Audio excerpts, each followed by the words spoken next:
The medical facility on Kepler Station was quiet, except for the soft hum of life support systems and the occasional beep from monitoring equipment. Commander Zethkari sat in the white chair, facing Dr. Veltana, across a small metal table between them. The recording device sat in the center like a silent witness to what was about to unfold. Zethkari looked older than his files suggested, and Dr. Veltana wondered if that was what war did to people, or if it was something else entirely. His forearms rested on the table, and she could see the tremor in his hands that he was trying to hide. The scars across his scaled hide told stories that no medical report could capture properly. Dr. Veltana had interviewed hundreds of veterans from the human war. But something about this one felt different. Maybe it was the way he stared at the recording device as if it might bite him, or maybe it was the careful way he chose his words when he spoke. She had read his service record 3 times before coming here and still felt unprepared. The war had ended 30 years ago, but for many veterans, it might as well have been yesterday. She watched as Zethkari reached out with one clawed hand and touched the recording device, then pulled back, as if it had burned him. "You want to know about the humans?"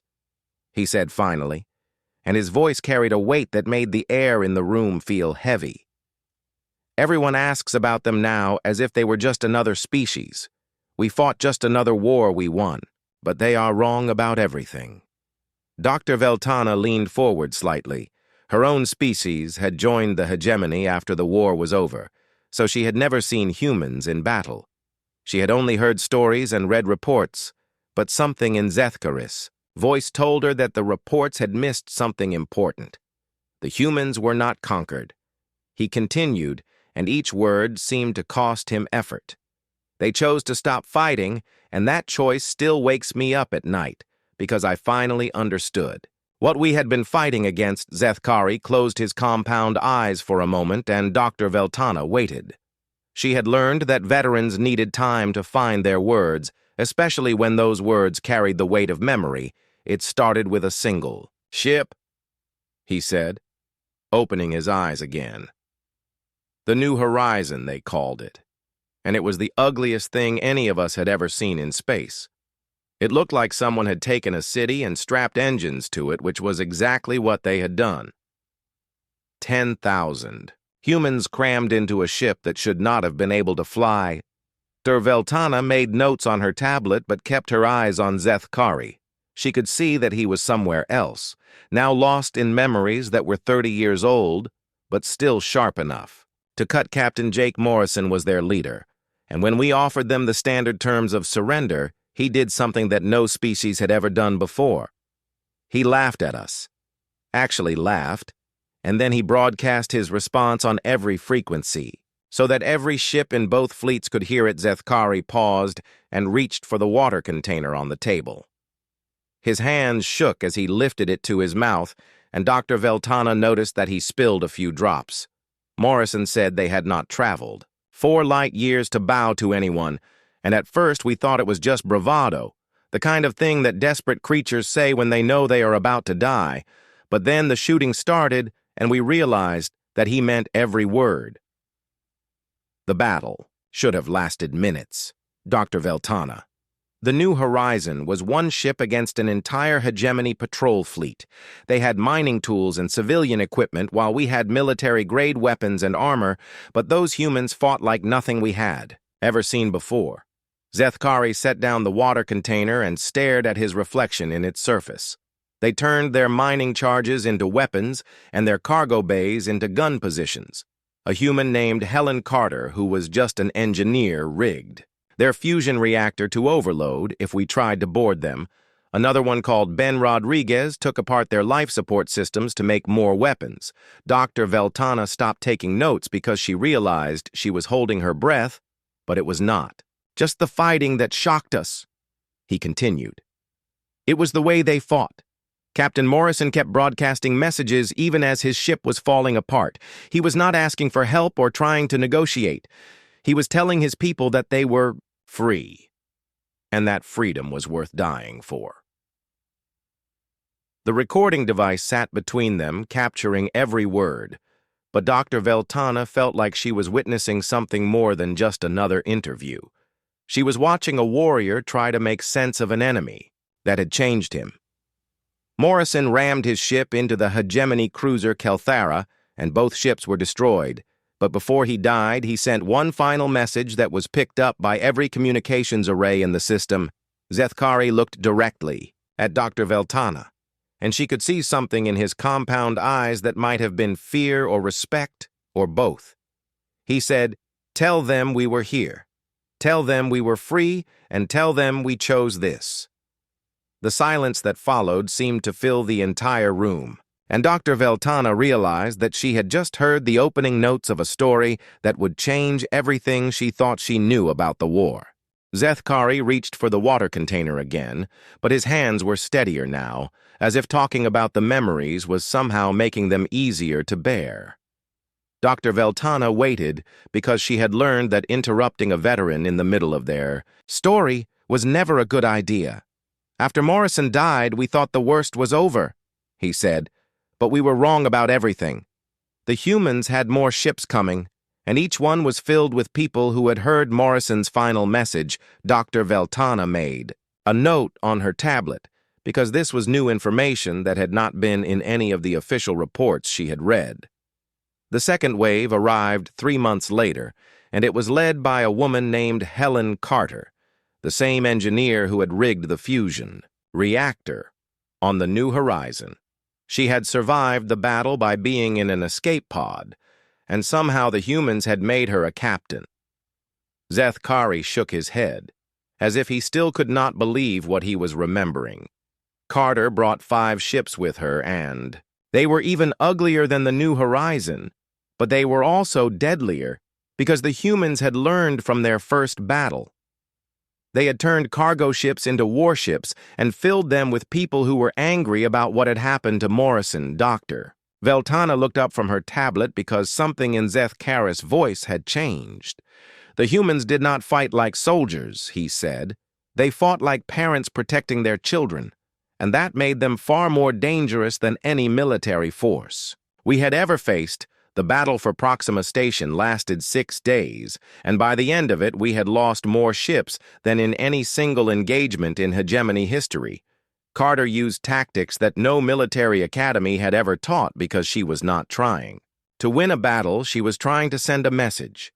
Zethkari stood up from his chair and walked to the small window that looked out into space. Dr. Veltana could see human and hegemony ships moving together in the distance, and she wondered what he was thinking. Carter had a human named Ben Rodriguez with her, and he had been a demolitions expert in the mining colonies. Rodriguez took their cargo ships and turned them into flying bombs, but he did not just ram them into our vessels. He waited until our crews tried to board them, and then he detonated the charges. Dr. Veltana felt a chill run down her spine because she was starting to understand why Zethkari had nightmares. But the worst part was not the fighting. He continued, still looking out the window. The worst part was what happened after we captured some of their people. Zethkari turned around, and Dr. Veltana could see that his compound eyes were darker than they had been before.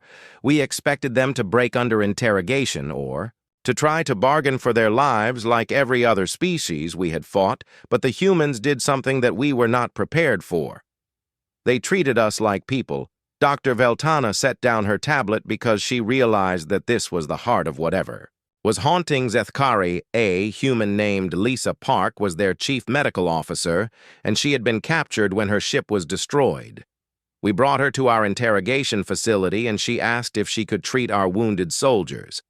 Zethkari sat back down and folded his forearms on the table. At first we thought it was a trick, but Dr. Park explained that her oath as a doctor meant she had to help anyone who was injured regardless of what species they were or what side of the war they were. The silence in the room stretched out until Dr. Veltana felt compelled to ask what happened next. "We let her treat our wounded," Zethkari said, and his voice was barely above a whisper, "and she saved 17 hegemony soldiers who would have died.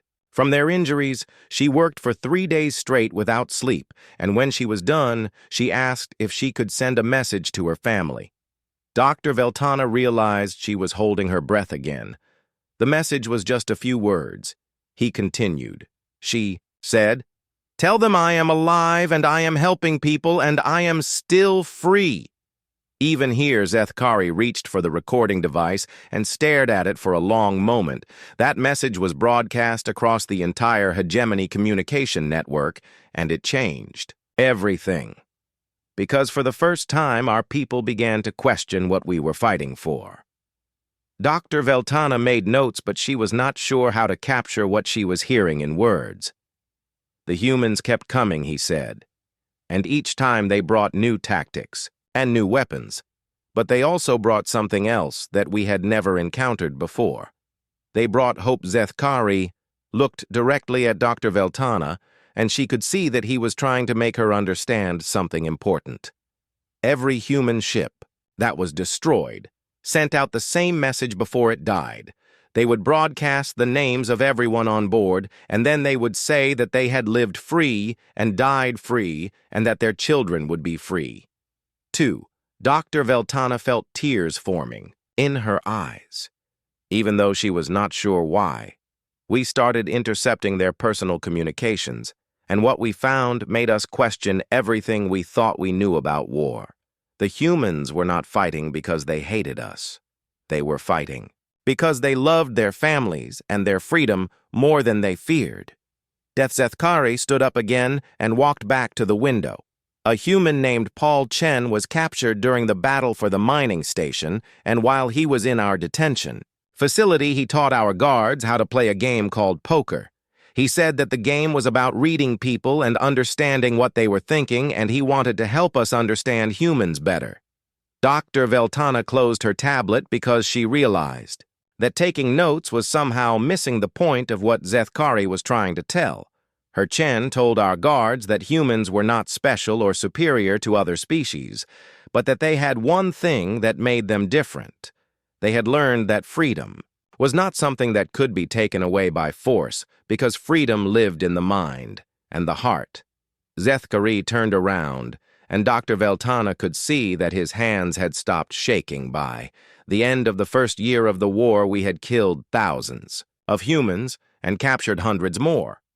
But we had not won a single meaningful victory, because every battle just brought more human ships, and every human ship brought more people who were willing to die for their freedom. The recording device continued its silent work, but Dr. Veltana felt like she was witnessing something much larger than just one veteran's memories. She was seeing the moment when an entire civilization began to change. Dr. Veltana noticed that Zethkari had been quiet for several minutes, and she wondered if he needed a break from the interview. But when she looked at his face, she could see that he was somewhere else, entirely lost in memories that were clearly still painful to recall.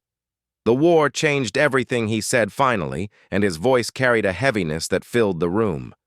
It changed the humans, and it changed us.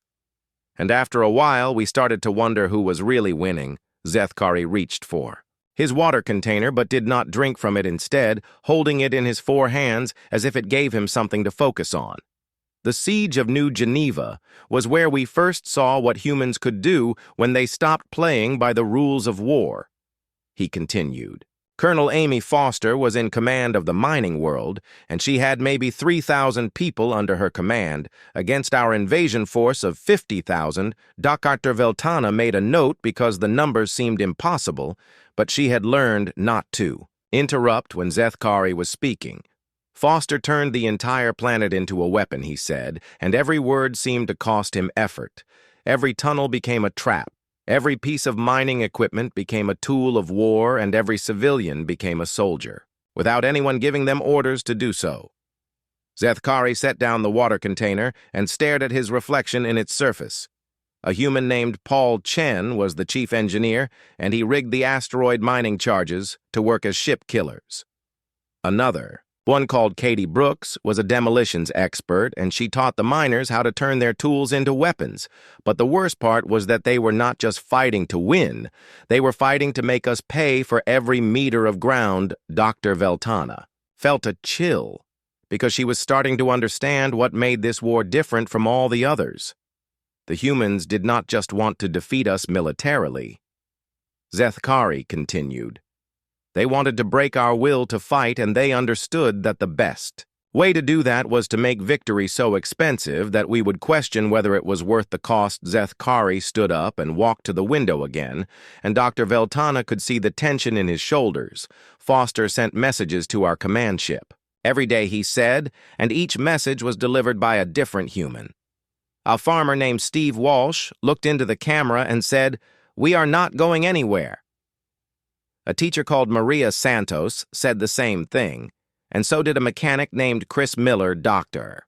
Veltana realized that her hands were shaking as she tried to take notes, but it was not just what they said. He continued turning around to face her. It was the way they said it. They were not angry or afraid. They were just stating a fact, like someone telling you that water is wet, or that stars shine in the dark. Zethkari sat back down and folded his arms on the table. The messages always ended the same way he said. The human would look directly into the camera and ask how many more of our people we wanted to lose, and then they would wait as if they actually expected an answer. Dr. Veltana set down her tablet because her hands were shaking too much to write. The battle for New Geneva lasted 4 months, and by the end of it, we had taken the planet. But we had lost more soldiers than in the previous 10 campaigns combined. Foster and most of her people were dead, but they had accomplished something that no military academy had ever taught. Zethkari reached for the recording device and touched it gently with one clawed finger. They had made us afraid of winning because we finally understood that every victory against humans would cost us more than we could afford to lose. Dr. Veltana found her voice and asked what happened to the human prisoners. Zethkari looked at her with something that might have been surprise, as if he had forgotten she was there. That was the strangest part of all, he said. The humans who survived the siege were taken to our detention facilities, and they continued to fight, but not with weapons or violence. They fought with kindness. Dr. Veltana felt like she was falling down a deep hole because nothing Zethkari was saying made sense according to everything she had learned about war. Human named Luis Gonzalez had been a factory worker, and while he was in detention, he organized the other prisoners to help with the medical care of wounded hegemony soldiers.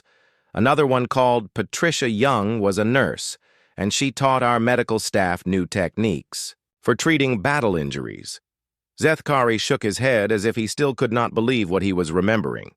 The humans treated their captivity like a temporary inconvenience, and they spent their time trying to make life better for everyone around. Them including their captors. Dr. Veltana realized that she was crying, and she was not sure when that had started. But the most disturbing thing was what happened when we tried to use the prisoners as leverage against other human forces. Zethkari continued, paused, and Dr. Veltana could see that this memory was particularly difficult for him. We captured a human engineer named Sandra Lee, and we sent a message to the human fleet saying that we would execute her if they did not surrender the system. Zethkari closed his compound eyes and was quiet for so long that Dr. Veltana wondered if he was going to continue. The response came from Admiral Grace Turner, who was commanding the human fleet.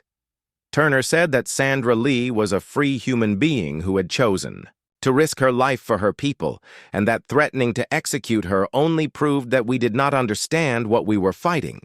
Dr. Veltana wiped her eyes with the back of her hand, but more tears kept coming. Then Turner said something that made our entire command staff go silent. She said that if we executed Sandra Lee, the humans would mourn her and remember her and continue fighting in her name, but that if we treated her with dignity and respect, we might begin to understand why humans were willing to die for their freedom. Zethkari opened his eyes and looked directly at Dr. Veltana. "We did not execute Sandra Lee," he said, and his voice was barely above a whisper. Instead, we found ourselves trying to prove to a human prisoner that we were not monsters. And that was the moment I realized that we were losing the war. Dr. Veltana set down her tablet, because she understood now that this was not just a story about a war, it was a story about what happened when two completely different ideas of civilization met in battle. The humans had turned warfare into something we had never encountered before. Zethkari said they had made it about values and principles instead of territory and resources, and once the war became about those, things we could never really win, because we were not fighting for the same things they were fighting for. The recording device continued its work, but Dr. Veltana felt like she was witnessing the moment when an alien veteran finally understood something that had been haunting him for 30 years. Zethkari was quiet for a long time, and Dr. Veltana could see that the memories were becoming more difficult for him to share. She wondered if they should take a break, but something in his posture told her that he needed to continue. That stopping now would make it harder for him to finish his story. The battle for New California was where everything changed, he said finally, and his voice carried a weight that seemed to press down on the entire room. I commanded a fleet of 200 ships against Admiral Grace Turner and her human forces, and what happened there still wakes me up at night. Dr. Veltana reached for her water container because her mouth had gone dry, but she kept her eyes on Zethkari. Turner had maybe 10 ships and a handful of civilian vessels, but she was defending the primary human industrial world, so we expected a conventional battle with defensive positions and maybe some mining charges rigged as weapons. Zethkari shook his head slowly as if he still could not believe what he was remembering. Instead, Turner scattered her fleet across the entire system and used civilian cargo ships as decoys and missile platforms. A truck driver named Roy Baker volunteered to pilot a freight hauler loaded with mining explosives directly into our formation. Dr. Veltana felt her stomach clench, because she was starting to understand what kind of battle this had been. But Baker did not just ram his ship into ours. Zethkari continued.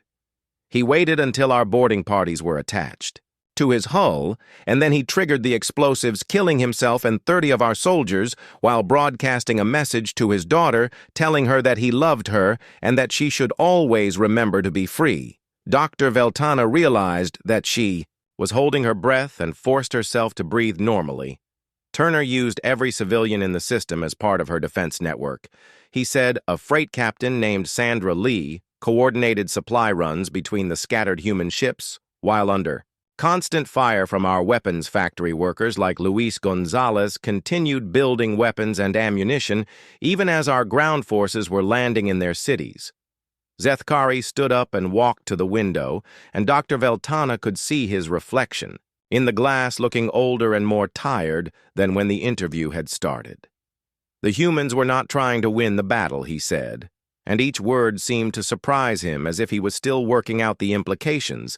They were trying to make victory so expensive that we would question the entire war. Dr. Veltana set down her tablet because she realized that taking notes was somehow missing the emotional weight of what Zethkari was sharing. Every human ship that died took multiple hegemony vessels. With it, he continued, every human ground position cost hundreds of our soldiers to capture, and the humans made sure that we knew the names and stories of every person who died fighting us. Zethkari turned around, and Dr. Veltana could see something.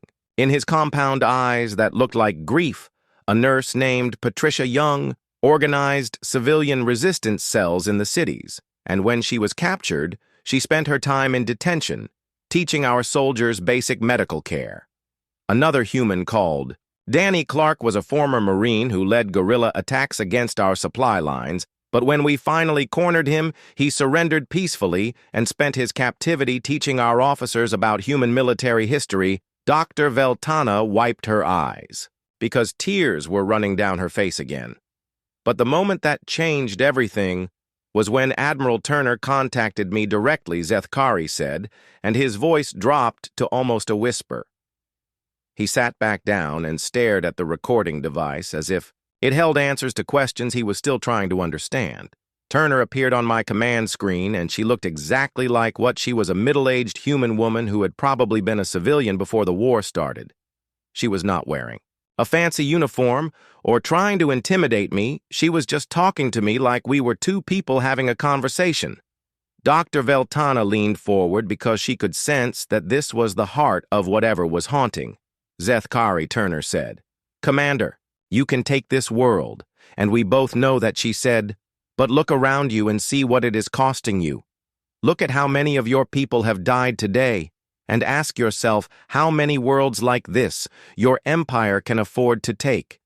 Zethkari closed his compound eyes and was quiet for almost a minute. Then she said something that I have never forgotten. She said, "We are not fighting you because we hate you. We are fighting you because we love our children more than we fear death. And that love will never run out. No matter how many of us you killed," or Veltana realized that she was crying openly now, but she did not care because she finally understood why this interview was so important. Turner told me that the humans had already won the war, because they had proven that freedom could not be taken by force, and that every battle we fought against them only made more humans willing to die for their principles. Zethkari opened his eyes and looked directly at Dr. Veltana. She was right, he said, and his voice carried a sadness that seemed to fill the entire station. "We took New California, but it cost us 40% of my fleet, and when the reports reached Hegemony High Command, they realized that we could defeat humanity, but only by destroying ourselves in the process." Dr. Veltana found her voice and asked, "What happened to Admiral Turner?" Zethkari smiled for the first time since the interview had started, and it changed. His entire face. Turner survived the battle and 30 years. Later, she became the human ambassador to the Hegemony Council. "She still tells me that humans are not fighting because they hate us every time we meet for diplomatic functions." Dr. Veltana set down her tablet because she realized that she was witnessing something more than just a war story. She was seeing the moment when an entire civilization began to understand that there were some things more powerful than military force. "The battle for New California lasted 2 weeks, Zethkari said. But the war was already over because we finally understood what we were really fighting. We were not fighting an enemy that wanted to conquer us. We were fighting an idea that could not be killed with weapons." The recording device sat between them, capturing every word, but Dr. Veltana felt like she was witnessing the birth of something new, an understanding that would change how the galaxy thought about war and peace, and what it meant to be truly free.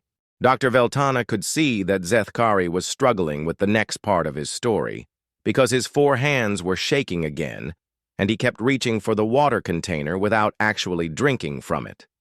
She wondered if they should stop the interview, but something in his eyes told her that he needed to finish what he had started by the 3rd year of the war. "We were no longer fighting humans," he said finally, and his voice carried an exhaustion that seemed to come from somewhere deep inside him. "We were fighting ghosts and memories and ideas that refused to die no matter how many battles we won." Zethkari stood up and walked to the small cabinet in the corner of the room where he pulled out a data pad that looked old and worn.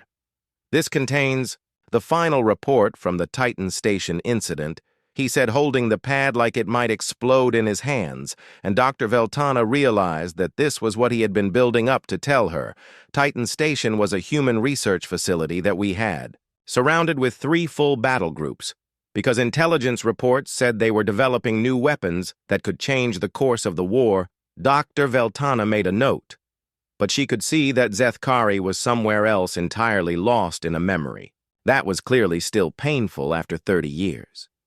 The station was commanded by Dr. Frank Miller, who had been a civilian scientist before the war started, and he had maybe 8,000 researchers and their families with him when we demanded their surrender. Zethkari sat back down and set the datapad on the table between them. Miller sent a response that was broadcast across every communication channel in the system. He said, "He told us that the humans on Titan Station were free people who had chosen their path, and that they would rather die than give their research to an empire that wanted to use it to enslave other species. Dr. Veltana felt a chill run down her spine because she was starting to understand what had happened at Titan Station. We gave them 24 hours to reconsider, Zethkari continued, and during that time we intercepted hundreds of personal messages between the people on the station. They were not panicking or trying to escape. They were saying goodbye to each other and recording final messages for their families. Dr. Veltana realized that her hands were shaking as she reached for her tablet. An engineer named Rachel Davis sent a message to her daughter on Earth, telling her to remember that freedom was not free and that some things were worth dying for. A maintenance worker called Tony Rivera recorded a song for his son and told him to sing it whenever he missed his father. Zethkari picked up the data pad and stared at it for a long moment, but the message that haunts me most came from Dr. Miller himself. He said Miller looked directly into the camera and said that the humans on Titan Station had discovered something more important than any weapon they had discovered, that some principles were worth more than life itself. Dr. Veltana wiped her eyes with the back of her hand, but more tears kept coming. When the 24 hours were up, Miller sent one final message. He said, telling us that the research data was being destroyed and that the station would be evacuated in exactly 1 hour, and that anyone who wanted to leave was free to do so. Zethkari closed his compound eyes, and Dr. Veltana could see tears forming at the corners. Nobody left, he whispered. All 8,000 humans chose to stay and die rather than let their work fall into our hands. Dr. Veltana felt like she was drowning because the weight of what Zethkari was telling her was too much to process. Miller triggered a controlled fusion cascade that destroyed the Station 3 of our ships and decades of advanced research in less than 5 minutes. But before he died, he sent one final message that was picked up by every receiver in the system. Zethkari opened his eyes and looked directly at Dr. Veltana. Miller said, "Tell the galaxy that 8,000 free humans chose their own fate today and that their sacrifice will be remembered by every human child who grows up free." Dr. Veltana set down her tablet because her hands were shaking too much to write. The Titan Station incident changed everything because it proved that humans were not just willing to die for their freedom. They were willing to destroy everything rather than see it used to take freedom away from others. Zethkari stood up and walked back to the window, and Dr. Veltana could see the reflection of human and hegemony ships moving together in the distance. After Titan Station, our forces began to question what we were fighting for. He said, "Many of our soldiers had met human prisoners who treated them with kindness and respect, and they could not understand why we were killing people who seemed to care more about principles than territory." Dr. Veltana found her voice and asked how the hegemony leadership responded to the incident. Zethkari turned around and she could see something in his face that looked like shame. High Command ordered us to continue the war because they believed that the humans would eventually break under pressure. But what they did not understand was that pressure only made humans stronger. Dr. Veltana realized that she was witnessing the moment when an entire military force began to question the orders they were following. "I started receiving reports from other commanders about strange incidents," he said. "Human prisoners who taught our soldiers how to play games and shared stories about their families, captured human doctors who insisted on treating wounded hegemony troops even when they were not required to do so." Zethkari sat back down and reached for the recording device. But the most disturbing reports came from our intelligence division because they had been monitoring human communications, and what they found changed everything.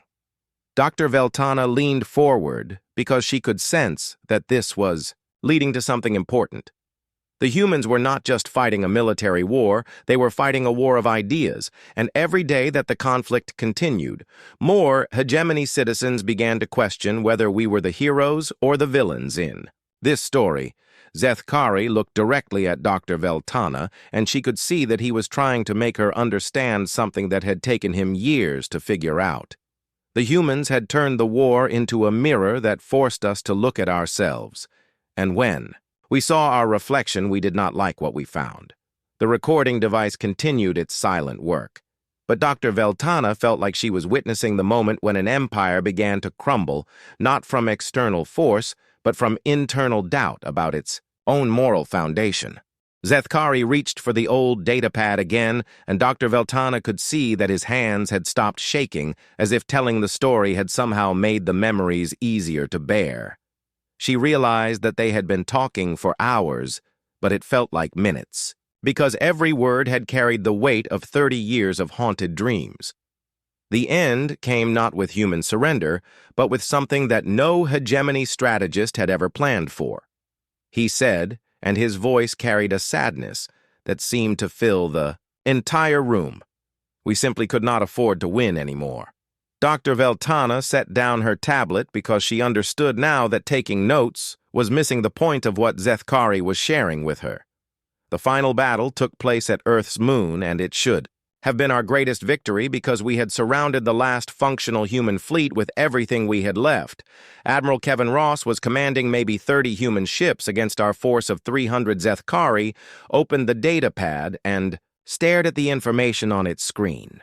Ross had been a cargo pilot before the war started, and now he was facing the entire remaining strength of the hegemony military.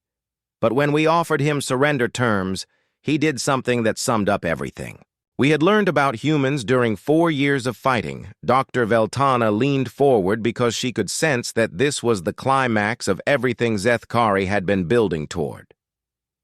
Ross sent a message to our fleet commander and said that he would be happy to discuss terms, but only if the hegemony was ready to recognize human sovereignty and withdraw from all human territory.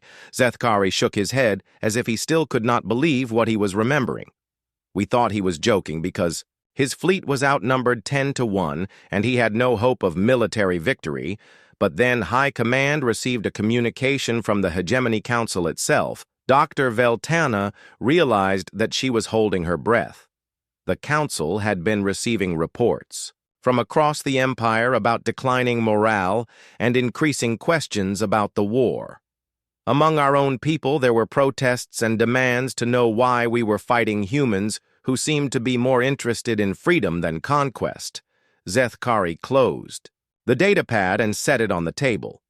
Supreme Commander Veltharan himself came to negotiate with Admiral Ross, and the meeting took place on a neutral station with representatives from both sides. Dr. Veltana found her voice and asked what the negotiations were like. Zethkari smiled, and it was the first time she had seen him look genuinely happy during the entire interview. Ross sat across from the representative of a galactic empire, and he looked exactly like what he was, a middle-aged cargo pilot who had been thrust into command by circumstances beyond his control. But when Veltharan asked what terms the humans wanted, Ross said something that changed everything. Dr. Veltana leaned forward because she could tell that this was the moment that everything had been leading to. Ross said that humans did not want to conquer the hegemony or take revenge for the war. They just wanted to be left alone to raise their children and build their lives in freedom. And if the hegemony could accept that, then there was no reason for the fighting to continue. Zethkari reached for his water container, and this time, his hands were perfectly steady. Veltharan had expected demands for territory or reparations or some kind of tribute, but Ross just wanted recognition of human sovereignty and the establishment of formal diplomatic relations. Dr. Veltana wiped her eyes because she realized that she was crying again. The armistice was signed 6 hours later, and the war was over, not because either side had won or lost, but because we had finally understood what the humans had been trying to tell us from the beginning. Zethkari stood up and walked to the window, and Dr. Veltana could see human and hegemony ships working together in the distance. 30 years later, humanity has become our strongest ally, he said, and his voice carried a wonder that seemed to surprise him. Human engineers like Carol White work alongside our scientists. Human diplomats such as Danny Clark serve on joint committees. With hegemony officials, Dr. Veltana joined him at the window, and together they watched the mixed fleet patrols that had become a symbol of the new relationship between their species. But the young ones do not understand, Zethkari continued. They think We made peace because the war was expensive, but that is not why we stopped fighting. Dr. Veltana turned to look at him, and she could see that he was trying to explain something that had taken him decades to understand. We stopped fighting because we realized that humans do not fight for conquest or glory or resources. They fight for the right to exist as free beings, and once you understand that about someone, you can never truly be their enemy again. Zethkari looked directly at Dr. Veltana, and she could see that his compound eyes were clearer than they had been at the beginning of the interview. The humans taught us that there are some things more important than military victory, he said. They taught us that freedom is not something that can be taken by force because it lives in the mind and the heart and the will to resist. Dr. Veltana realized that the recording device had been running for hours, but that it had captured something much more important than just another veteran's. Account Admiral Ross is now the human ambassador to the Hegemony Council, Zethkari said, and every year on the anniversary of the armistice, he sends the same message to every Hegemony citizen. Dr. Veltana asked what the message said. Zethkari smiled, and his entire face changed. Ross says that humans and Hegemony citizens are not enemies or even allies in the traditional sense. We are something new.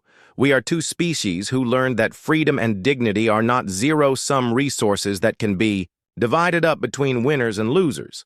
The recording device finally stopped, and Dr. Veltana realized that they had reached the end of Zethkari's story. Somewhere out there is another young commander who thinks they understand what war is, Zethkari said, as they walked toward the door. They think it is about superior firepower and tactical advantage, but war is not about any of those things. War is about will, and no species in the galaxy has a stronger will to remain free than humans. Dr. Veltana stopped at the door and turned back to look at the small room where she had heard a story that would change everything. She thought she knew about war and peace and what it meant to be free. That is not a weakness to exploit, Zethkari said as he opened the Doctor, that is a strength to respect and learn from. As they walked out into the corridor, Dr. Veltana could hear the sounds of human and Hegemony crews working together, and she realized that she was witnessing the future that had been born from the ashes of a war that nobody had really won or lost.